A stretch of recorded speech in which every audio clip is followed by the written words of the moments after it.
Hello everyone, welcome back to my channel. इस video में हम लीनियर प्रोग्रामिंग प्रॉब्लम्स को सिंप्लेक्स मेथड से सॉल्व करना सीखेंगे। ग्राफिक मेथड में हमारे पास इक्वेशंस ऑलरेडी होती थी, उससे हम कोऑर्डिनेट्स फाइंड आउट करते थे और उसको फिर ग्राफ में प्लॉट करते थे। ग्राफ में जो फिजिबल सॉल्यूशन एरिया होता था उसके कॉर्नर पॉइंट्स हम फाइंड आउट करते थे और उन कोऑर्डिनेट्स को हम z function that is objective function में पुट करके मैक्सिमम और मिनिमम के अकॉर्डिंग मैक्सिमम और मिनिमम वैल्यू जो भी हमें चाहिए हम निकाल लेते थे।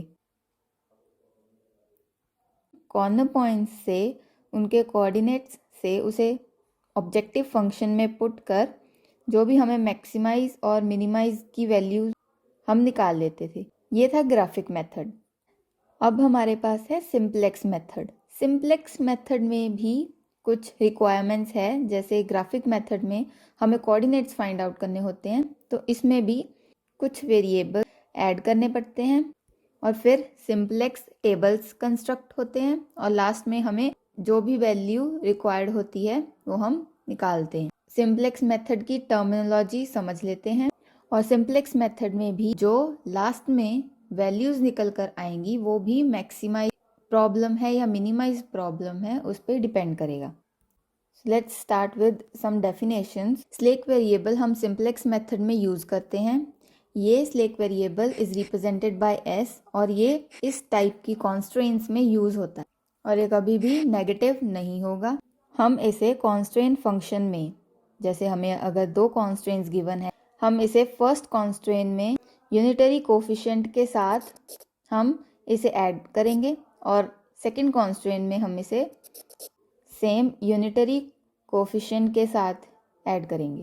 और सिंप्लेक्स मेथड में, in the simplex method any unknown that occurs in one equation must appear in all equations. अब जैसे मैंने यहाँ पे बताया आपको कि स्लेक वेरिएबल्स हम कांस्टेंट फंक्शन में डालते हैं और इसका ऑपोजिट रिएक्शन ऑब्जेक्टिव फंक्शन पर होगा। हम ऑब्जेक्टिव फंक्शन में इसे 0s1 या 0s2 या कितने भी कॉन्स्ट्रेंट्स हों, हम उसे 0 की वैल्यू के साथ कॉन्स्ट्रेंट फंक्शन में ऐड करेंगे। I hope slack variable is clear. Moving on, simplex method में हम मिनिमम रेशो भी निकालते हैं जो कैलकुलेट होती है by dividing the solution value that is SV with the corresponding coefficient of की column.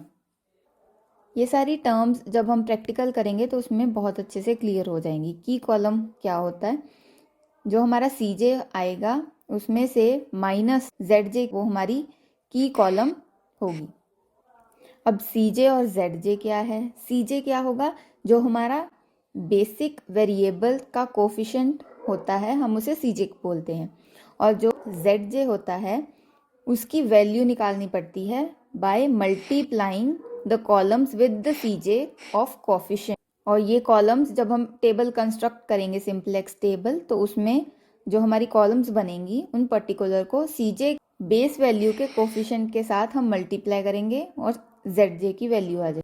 This is not as complicated as it sounds. ये जब हम प्रैक्टिकल करेंगे तो बहुत ही अच्छे से क्लियर हो जाएंगी। मूविंग ऑन, ये मैंने कुछ स्टेप्स लिखे हैं। We will skip the theory part और हम प्रैक्टिकल से स्टार्ट करते हैं। ये स्टेप्स आपको उसी से क्लियर हो जाएंगे। Okay, so here is an example. सबसे पहले, इंट्रोड्यूसिंग स्लेक और surplus variable with coefficient 0 in objective function and unitary that is 1 in constraint. ये एग्जांपल प्योर मैक्सिमाइजेशन की है। इन द वेरी बिगिनिंग हम सबसे पहले इक्वेशन को रीराइट करेंगे।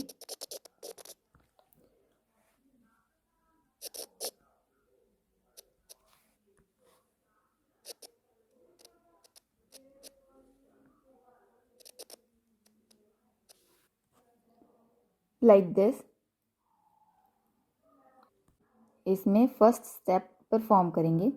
सबसे पहले तो कॉन्स्ट्रेंट्स में स्लेक वेरिएबल ऐड करेंगे, plus unitary slack variable plus unitary another slack variable like this. अब इसका ऑपोजिट रिएक्शन ऑब्जेक्टिव फंक्शन में भी हम ऐड करेंगे स्लैक वेरिएबल, लेकिन इसमें कोफिशिएंट 0 होगा, +0 S2 and +0 S3। Very easy, first step performed. अब हम इस इक्वेशन जो हमने अभी रीराइट करी हैं, इससे हम सिंपलेक्स टेबल कंस्ट्रक्ट करेंगे लाइक दिस, और ये ऐसे ही बनेगा। बेस वैल्यू जो हम यहाँ पे हमने एडिशंस जो की थी स्लैक वेरिएबल्स की, वो हम सबसे पहले एज बेस वैल्यू कंसीडर करेंगे, और ये हर क्वेश्चन में ऐसे ही होगा।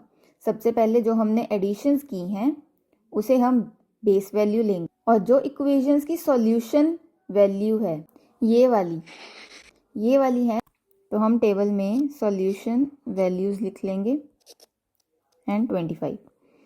ये एक तरह से कोफिशिएंट टेबल होता है, तो इसमें हम x1 x2 और स्लैक वेरिएबल्स के कोफिशिएंट्स लिखेंगे, जैसे कि 0 2 3 1 0 2 5 एंड 1 3 2 4 एंड 1, और स्लैक वेरिएबल्स की वैल्यू 0। ये सारी वैल्यूज़ नॉर्मली हमने इक्वेशन से टेबल में कंस्ट्रक्ट कर ली हैं। नाउ मूविंग ऑन, अब हम यहाँ से zj की वैल्यू निकालेंगे। जैसे मैंने आपको पहले बताया था, इसको मल्टीप्लाई करेंगे किससे, cj के साथ।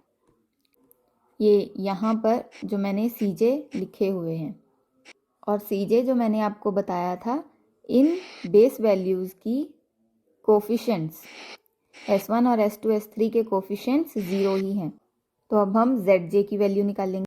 zj की वैल्यू हम ये सब निकालेंगे, जैसे मैंने आपको बताया था मल्टीप्लाई करके। मल्टीप्लाई हम किससे करेंगे, ये solution value 18 into 0, 18 into 0, 25 into 0, इन सबको ऐड कर हमारी zj की वैल्यू आएंगी, which is 0 only. Next, x1 की zj की वैल्यू कैसे आएगी, 0 इंटू 0, 0 इंटू 0 एंड 3 इंटू 0, तो ये हमारी वैल्यू आएंगी अगेन 0। नेक्स्ट मूविंग ऑन, जो हमारी x2 की वैल्यू zj की, same 2 into 0, 2 into 0, that is 0 only. Next x3 को भी सेम, और S1 भी सेम, और S2 भी सेम, ऐसे ही, और हमारी सारी वैल्यूज़ 0 ही आएंगी। मूविंग ऑन, हमारा next step cj minus zj। अब यहाँ पे जो हम परफॉर्म करेंगे ये वर्टिकल होगा, और हमारी cj's की वैल्यू ये ऊपर जो हमने लिखी हैं ये हम यूज़ करेंगे। This 3 minus zj, 5 minus 0, 4 minus 0 and so on. तो हमारी वैल्यूज़ माइनस कर, 3 minus 0 is 3 only, and 5 and 4 and 0 0 and 0। Next हम की कॉलम सेलेक्ट करेंगे। की कॉलम कैसे सेलेक्ट करेंगे, क्योंकि ये मैक्सिमाइज की प्रॉब्लम है, तो हमारी फाइनल आंसर वैल्यू कैसे आएगी, जब ये सारा कॉलम नेगेटिव या 0 होगा, which means cj minus zj will be either less than और इक्वल टू 0। ये कौन सा केस है, मैक्सिमाइज का। अब हमारे पास यहाँ सारी values less than equal to 0 नहीं हैं, तो यहाँ से हम नेक्स्ट स्टेप परफॉर्म करेंगे, की कॉलम सेलेक्ट करेंगे। और की कॉलम कौन सी होगी, और की कॉलम हम कौन सी सिलेक्ट करेंगे, जो हमारी मोस्ट पॉजिटिव वैल्यू होगी, विच इज़ 5।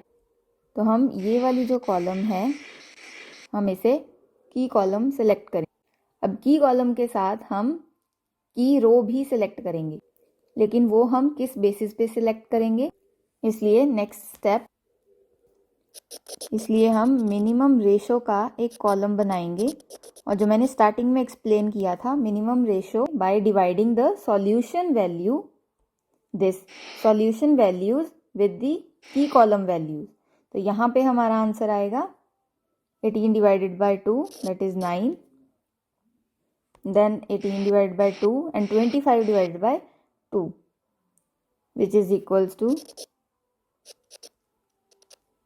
और मिनिमम रेशो कॉलम में से जो भी हमारी मिनिमम अमाउंट होगी, जैसे यहाँ पर हमारे पास 2 है 9, तो हम इनमें से आइदर कोई भी सेलेक्ट कर सकते हैं। तो यहाँ पर मैं ये वाली सेलेक्ट करूँगी। तो this is equals to like this. तो ये हमारा था सिंप्लेक्स टेबल 1 की कंस्ट्रक्शन। अब यहाँ से जो हमारा ये अमाउंट हमने सेलेक्ट की है, जो इंटरसेक्शन पॉइंट है, उसे हम 1 यूनिटरी की फॉर्म में कन्वर्ट करेंगे, और जो बाकी है, जो हमारी ये की कॉलम है, बाकी इन दोनों को हम 0 बनाएंगे। अब हम कैसे बनाएंगे? 2 को डिवाइड कर 2 से।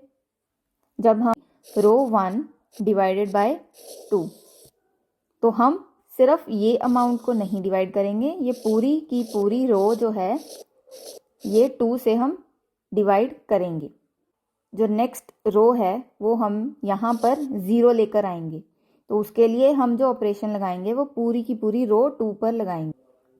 जो सिंप्लेक्स टेबल 2 कंस्ट्रक्ट करेंगे using different coefficient values. So this marks the end of this video, और बाकी इसका सॉल्यूशन हम नेक्स्ट वीडियो में कंस्ट्रक्ट करेंगे। Thank you so much for watching.